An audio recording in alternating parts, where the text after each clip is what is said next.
You're watching First Take, presented by Bass Pro Shops. How do you disrupt Eli Manning on offense? Hit him in the mouth. The best thing for any team is to make a quarterback feel pain. You know, you got to be respectful of the other rules of the game, and honestly, you don't want to hurt anybody, but to make him feel you is to bring his eyes down, man. You don't want a good quarterback like Eli Manning looking down the field, ever. Ever, ever, ever. Greg Hardy's talking again. Last time he talked, the Cowboys weren't able to back it up with their loss to the Patriots 30-6. Should Hardy quit talking, gentlemen? Who's going here? Stephen A. Stephen A. Should he be quiet? Actually, I don't think he should. Oh. To be quite honest with Tell you, me why. I have to admit to you, you know, I consider it as disgusting as it may be. I would tell you that his words are working effectively because considering his obviously checkered past, where he was on the commissioner's exempt list after being convicted on a bench trial in North Carolina, which was because of domestic violence, ultimately appealed it, and then there was no jury trial and the case was dropped. He was still on the commissioner's exempt list. Got paid over $13 million for playing just one game, then got suspended for 10 games, got it reduced to 4, missed the first 4 games, and then came back. And as much as he annoyed and disgusted everybody, bringing up Tom Brady's wife Giselle and, you know, his sister and all of this other stuff, we found ourselves, because of it, locking in on Greg Hardy to see how he played. Now he says this again about Eli, which obviously made sense because he elaborated by saying you don't want him looking downfield. You want his eyes down because he's hearing footsteps. You remember, even though the Giants have only given up 7 sacks this year, which is pretty damn good, fewest in the NFC, by the way, the flip side is they just gave up 3 sacks on Eli Manning this past Monday. He got hit 7 times. He had to dump the ball on several other occasions. So if you're Greg Hardy, you want to let him know you're coming. You want everybody to know you're coming because you're preoccupying folks with your game and your intention. And I think in that regard, it's kind of slick and shrewd on his part. Okay. You know what? That is an interesting, intriguing, insightful between-the-lines take, as opposed to I'm rooting for the Mets to motivate my Yankees, which I'm not buying. Oh, but on this count, well, it's the truth. Seriously. It's the truth. Whatever. Yeah, it's not true. But on this point, you're probably right about that. Now, I'm on record here. I have little to no regard for Greg Hardy as a person, and I've been detailed about that. But now we're talking about football. As long as he confines his trash talk to the football field, I'm okay with it because my take on him is that's how he motivates himself. He fuels himself by talking big on a Wednesday and having to back it up on a Sunday.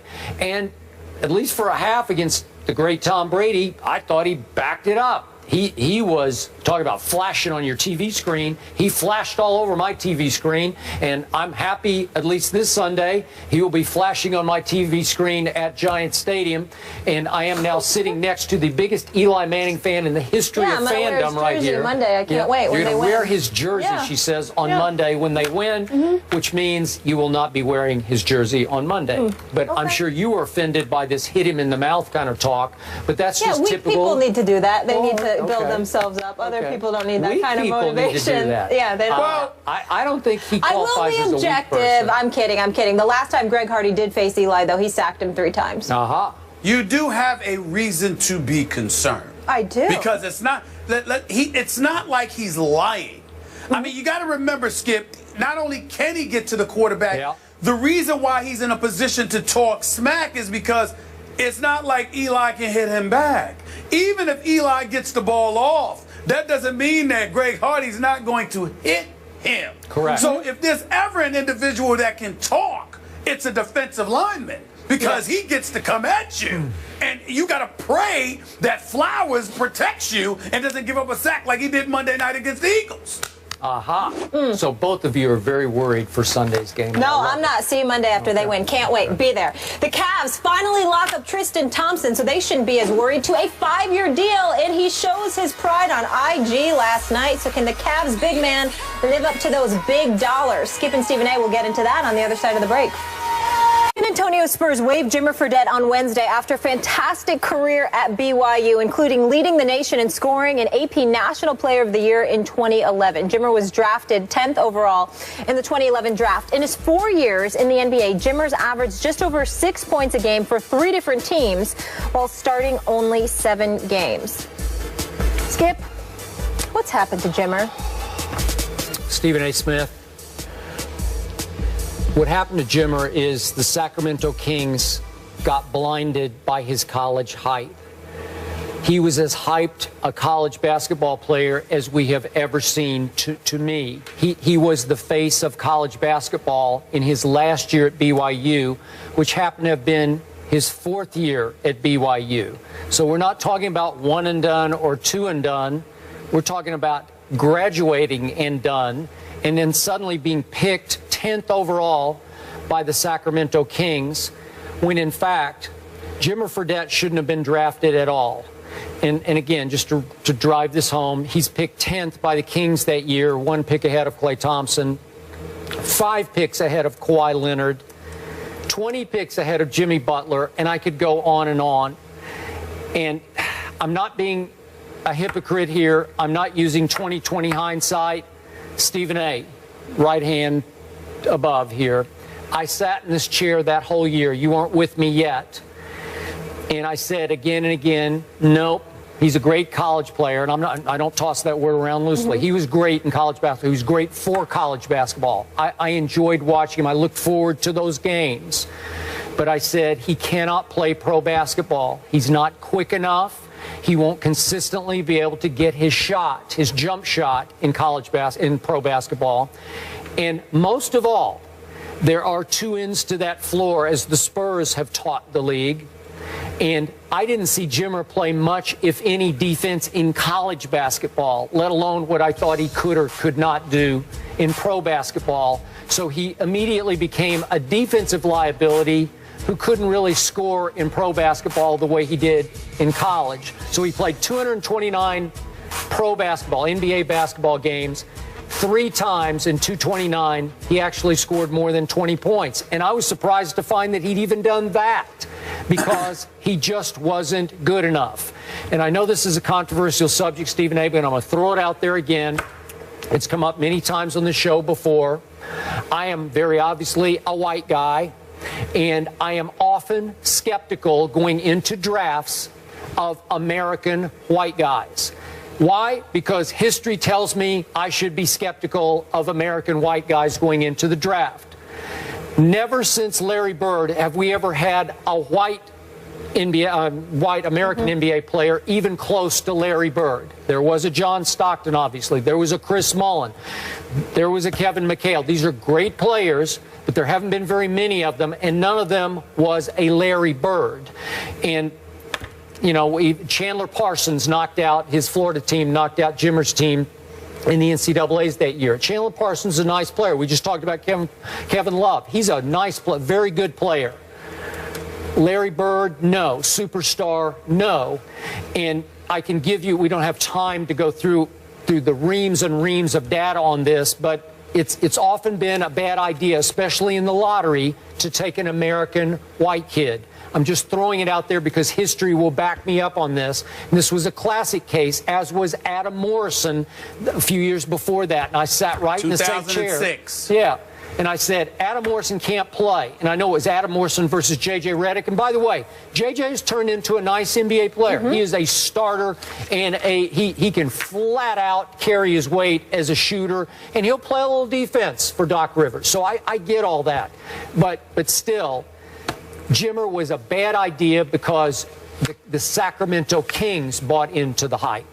Your thoughts? Well, one point you didn't bring up, Skip, is that who was the 60th pick, the dead last pick in the second round of that draft? Yeah. Isaiah Thomas by the same Sacramento Kings. Okay. So they picked Isaiah Thomas 57 picks after, 50 rather picks after Jimmer Fredette. It's ridiculous. But you're absolutely right. You're absolutely right with everything that you said. He was just a spot-up shooter, nothing else. And on the NBA level with those athletes, he just wasn't capable of doing the kind of things he was able to do on the collegiate level. level. He wasn't a scrub. No. It's just that he was a shooter, and that's all he was. And I guess the ideal system for him was never something that he could find. But to piggyback off your latest point, let's just call it what it is. Listen, and by the way, I want to preface my comments by saying there's no crime in doing this. Nobody was more hyped than Adam Morrison, and I was disappointed that Michael Jordan elected to take him. I believe it was with the 3rd overall pick, and he had passed up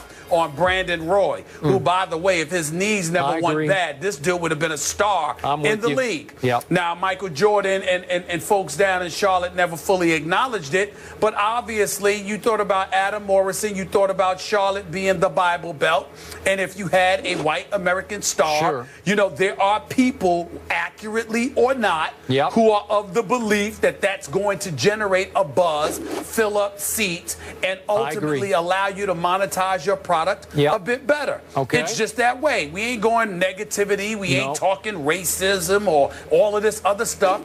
But we live in a country that's 66% white. 13% black, about 17% Hispanic. It is the way that it is. If you can find a white star that is going to do wonders for your individual brand as a team, and it's going to do wonders for the NBA. Now, the NBA has been very adroit at globalizing its product and its brand, so you have white individuals who are essentially white European players who have been stars, and that has benefited the NBA product as well in a very huge way.